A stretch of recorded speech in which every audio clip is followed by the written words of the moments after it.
appears to be medical marijuana. Oh, that was before medical. I think so, yeah. That was just for fun. Yeah. Yeah, that's my pose as a holy roller. I love that. And this is at the exorcism of Jerry Falwell, and behind me with his face painted black, or her face painted black, is Sister Vicious Power Hungry Bitch. Yeah. And on the other side, I don't know who that was, but oh my goodness, Bobby Campbell, Sister Florence Nightmare, RN, was like the original AIDS activist in San Francisco, and he became a sister, Sister Florence Nightmare, RN, and shortly after the Democratic Convention, he passed away. And it's just so very sad. I mean, this is another thing about the times. I mean, it's like between all the sisters, oh my God, it's like people were dying faster than you could grieve. It was horrible, horrible, I do horrible. remember that, yeah. And, you know, it's like the pressures of doing all this and taking care of what needed taken care of. My God, no wonder. Yeah, I remember being afraid to pick up the BAR in those days. It would be 50 to 60 every week, you know, and you knew them. It still tears me apart to think about it. It's just so painful. And those were gruesome days, and I just could not keep up with it. Excuse me, I get all choked up just thinking about it.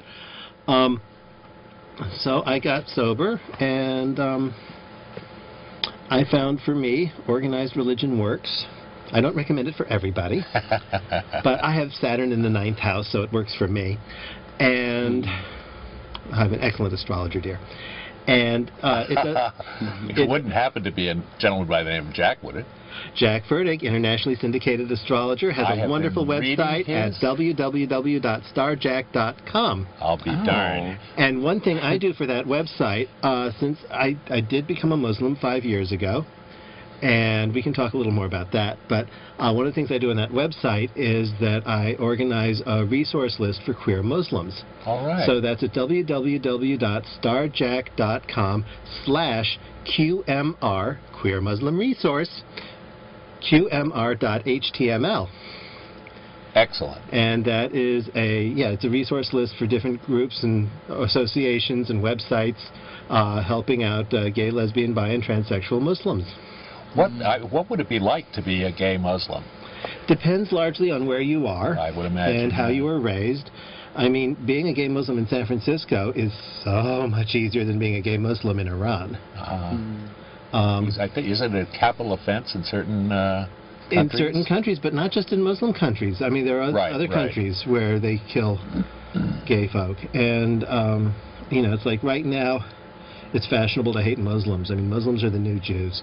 Yeah, I know that. It's a sad thing. It's a horrible thing.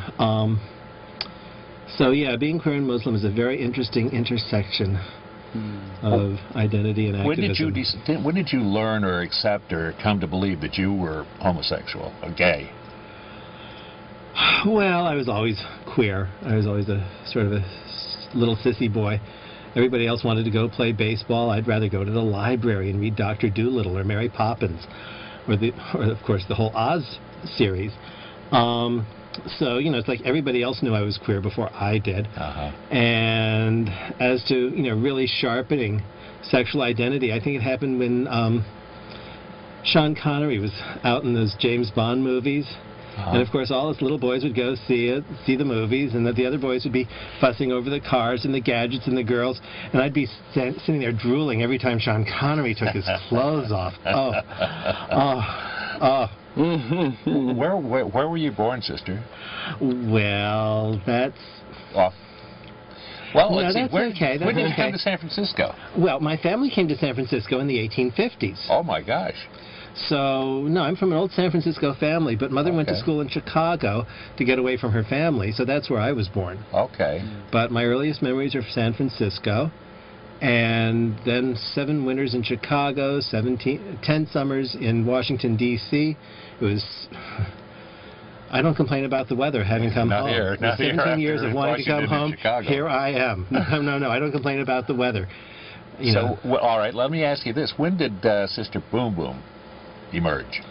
Well, that was an evolution. Okay. And as Taylor de Chardin says, we can reconcile religion with evolution and revolution, all for that too. So, let's see. It all started back in the 70s when I was living at the convent of the Holy Face of Jesus, as revealed to St. Tuna. And I was living with Sister Hamburger Deluxe and Mother General Wilberforce.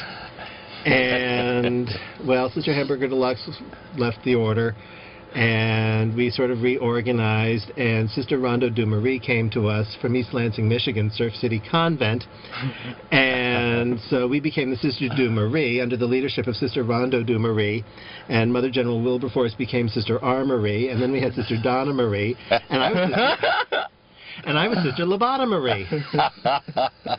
Anyway, that was when the Sisters of Perpetual Indulgence were just getting started. Actually, that was a little bit later. We were the Sister Du Marie for a little while. And there is an ad in a paper, some community paper, at recruiting new nuns for the Sisters of Perpetual Indulgence. So Sister Rondo and I checked it out.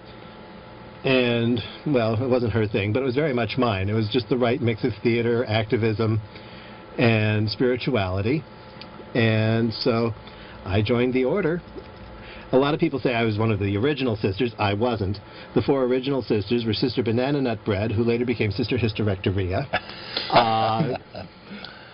Sister Missionary Position, our beloved Reverend Mother, the Abbess, or the Abyss, whatever.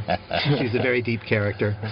And, of course, Sister Adinadishvara, named for an androgynous Hindu deity, but she later became known as Sister Vicious Power Hungry Bitch. Can you tell us a little And yes, we were selling those indulgences to raise money for, oh my goodness. That's a long time. Yes, selling absolutions. That's signed by you, or at least it's a stamp of your signature, Sister Boom Boom. Yeah, that's my signature on that one. And that was one of our early fundraising efforts. Yes. And didn't we see that one before? That's either from Time or Newsweek. There was a Newsweek and a Time, and there's be a National Enquirer in there somewhere. Oh, yes. What were you in the National Enquirer for? For outraging American morals. Yeah, and it was a very smug little article by the editorial. The headline over my picture was, "Ugh." Oh, gosh. Well, maybe it's not in there, but... Oh, and the funny thing is that they had a picture of me kissing somebody I actually knew. Well, anyway. Now, Andrew is a very sweet boy. I'm sorry, he's one of the boys we lost in that horrible, horrible time. And Andrew is just so beautiful. And anyway, he was with me the night of my, the night of the election. And a photographer got a picture of me kissing him, and they ran that in the papers, or in the Enquirer. And so I called him up. I said, honey, you're in the National Enquirer. He says, what the hell am I doing in the National Enquirer? I said, kissing me. He says, oh, shit, my mother's friends all read that paper. Oh, God, that's great. Oh, dear, I said shit on TV. Can I do that? It's okay. Yeah, it's okay. What the fuck?